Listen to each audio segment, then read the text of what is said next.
বাংলাদেশে বর্তমানে বন্যা পরিস্থিতি ক্রমে উদ্বেগজনক হয়ে উঠেছে।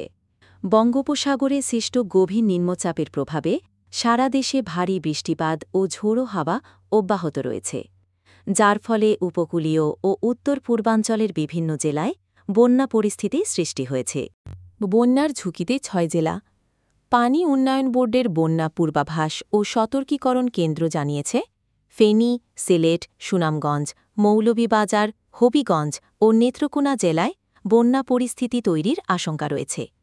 এই জেলাগুলোর নদ-নদীর পানি বিপৎসীমা অতিক্রম করতে পারে, বিশেষ করে মুহুরী, মনু, ধলাই, খোয়াই ও সোমেশ্বরী নদীর পানি বৃদ্ধি পাচ্ছে। এই নিম্নচাপের কারণে চট্টগ্রাম, নোয়াখালী, লক্ষ্মীপুর, ফেনী, চাঁদপুর, ভোলা, বরগুনা, পটুখালী, বরিশাল, পিরোজপুর, ঝালকাঠি, বাগেরহাট, খুলনা ও সাতক্ষীরা জেলায় ১ থেকে ৩ ফুট উচ্চতার জলোচ্ছ্বাস হয়েছে।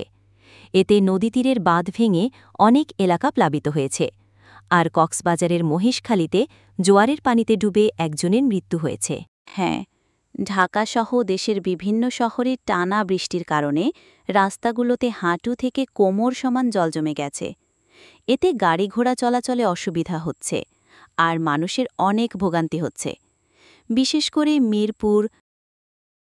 আবহাওয়া অধিদপ্তর জানিয়েছে, গভীর নিম্নচাপটি আরও দুর্বল হয়ে যেতে পারে, তবে আগামী কয়েকদিন ভারী থেকে অতি ভারী বৃষ্টিপাত অব্যাহত থাকবে।